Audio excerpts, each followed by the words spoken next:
अभी cost of improvement, जैसे कि मैंने बताया कि कैपिटल एक्सपेंसेस लगते हैं, जैसे कि प्रॉपर्टी का ग्राउंड फ्लोर था, मैंने एक फ्लोर बना लिया, फिर एक और फ्लोर बना लिया, तो दोनों का दो बार मैंने कॉस्ट ऑफ इम्प्रूवमेंट किया, तो उसको कॉस्ट ऑफ इम्प्रूवमेंट मतलब कैपिटल एसेट्स की वैल्यू बढ़ा रहा हूँ, इसलिए कॉस्ट ऑफ इम्प्रूवमेंट होता है। तो capital expenses incurred on or after 1st April 2001 on improvement should be taken into account. Improvement done before 1st April 2001 should be ignored in all cases. अभी जैसे कि मेरा एक प्रॉपर्टी है, उसको मैंने अप्रैल 1995 में एक्वायर किया था, फिर मैंने उसको 2003 में एक फ्लोर बना दिया, अलग से एक फ्लोर बना दिया, फिर 2008 में अलग से एक फ्लोर बना दिया, तो मैं वो ले सकता हूँ, उसका कॉस्ट ले सकता हूँ, कॉस्ट ऑफ इम्प्रूवमेंट ले सकता हूँ। तो मैं परचेज प्राइस और less cost of acquisition less improvement, cost of improvement दो बार आ जाएगा मेरा। वही अगर मैंने इम्प्रूवमेंट 1 अप्रैल 2001 से पहले किया, जैसे कि मैंने प्रॉपर्टी एक्वायर किया है अप्रैल 1995 में,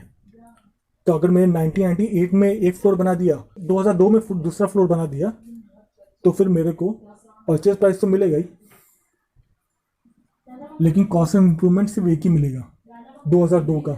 क्योंकि क्या है, जो मैं प्रीवियस परचेज कॉस्ट प्राइस ले रहा हूँ तो उसका क्या लूँगा, जो कॉस्ट ऑफ एक्विजिशन है मेरा, market value as on 1st April 2001 whichever is higher, वो लूँगा मैं। तो इसीलिए जो इम्प्रूवमेंट मैं 1 अप्रैल 2001 के पहले करता हूँ वो सब्स्यूम्ड हो जाता है,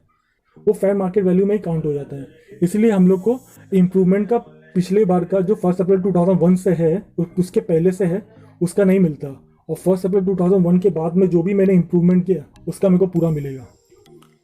अब बात कर लेते हैं tax rate for capital gains. तो टैक्स रेट क्या क्या है? सेक्शन 112A में टैक्स ऑन LTCG यानी long term capital gain of certain assets. तो सेक्शन 112 में हम लोग को लॉन्ग टर्म कैपिटल गेन्स के बारे में बताया, कुछ कुछ इंस्ट्रूमेंट्स पे लगेंगे, जैसे long term capital gain on transfer of equity shares और इक्विटी ओरिएंटेड यूनिट यानी इक्विटी शेयर या इक्विटी म्यूचुअल फंड या units of business trust in excess of ₹1 lakh is taxable at the rate 10% following condition are satisfied. तो मेरे को यहाँ पे benefit मिल रहा है, 3 चीज़ों के ऊपर टैक्स लग रहे हैं लॉन्ग टर्म कैपिटल गेन से, जैसे कि शेयर्स हो गया, equity shares, equity mutual funds और units of business trust in excess of ₹1 lakh. अगर मैं ये तीनों चीज़ें ट्रांसफ़र कर रहा हूँ, तीनों में से कोई भी चीज़ें ट्रांसफ़र कर रहा हूँ, प्रॉफिट है जो 1 लाख के ऊपर आ रहा है, तो ही मेरे को उतना पोर्शन टैक्स होगा 10% पे। यानी समझ लिए मैंने इक्विटी शेयर से,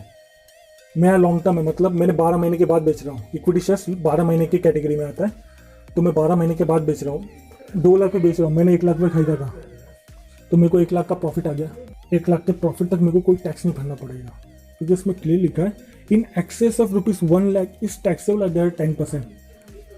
तो इसके एक्सेस होगा, जैसे कि मैंने 2.5 लाख में बेच दिया वो शेयर्स और मेरा परचेज प्राइस था 1 लाख का, तो मैं 1 लाख माइनस किया तो 1.5 लाख मेरे को प्रॉफिट आ गया। तो 1 लाख के ऊपर यानी 1.5 लाख में से 1 लाख माइनस कर दूंगा तो 50,000 है, उसके ऊपर 10% पे ही मेरे को टैक्स लगेगा, यानी 50,000 का 10% कितना होता है 5,000, वही टैक्स मेरे को भरना पड़ेगा और